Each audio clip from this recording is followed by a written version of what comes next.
تاسو چې خپل نامه واخلئ او ما محمد فهیم نوم دی، نسبت سره تعلق لرم.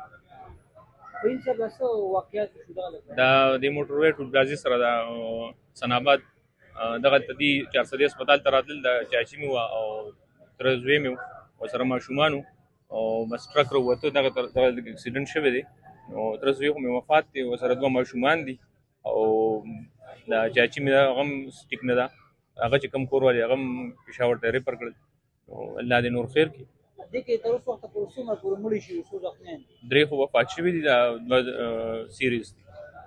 دا وفات شوي نومونه عمرونه لږ راته ووایئ. دا محمد ریحان زیب، د ده تقریبا 31 سال عمر به وي او کور والي دي، هغه زخمي دي، پېښور ته ریفر کړل. 2 ماشومان دي، یو تقریبا د 3 کالو ده او بل چې د 1 کال وي.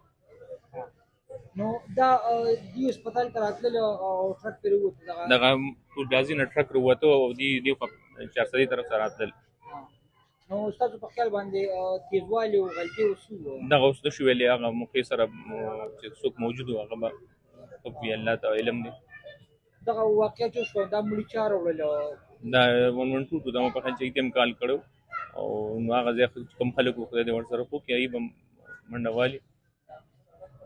تاسو ته څنګه معلومات شو؟ تره راته بل تره مې دی، هغه راته رنګ و. د دې کور کې اوس څونه نور ماشومان پاتې شو، څوک پاتې شو؟ دغه 2 ماشومان دغه 2 لوریانې وې او دې خپله چې هم بیمار و، اوس تقریبا 1 کال یې کېږي ګردو بیمار و، ګردۍ ورته هم چینج کړې وه، خو بس د خدای ته به دا منظوره وه او نور ماشومان یې نشته. دغه 2 ماشومان یې 2 لوریانې دواړه وفات شو. او دې چې راتلي وو که څه چلېدل؟ نه 400 هسپتال ته ډاکټر نه راتلل، څه لپاره؟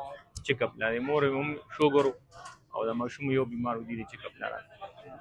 اوس دا ټرک ډرایور باندې فیا تاسو ته لا پته نه لګي، اوس دغه ته زه نشم ویلی، مشر تره دی هغه به ډیسایډ کوي چې څه دغه وي. هغه ډرایور څه شو؟ نه یو خبر نه، بس موږ ته خو دغه 10 منټه مخکې 20 منټه مخکې دغه وشو، ځان دلته راوست.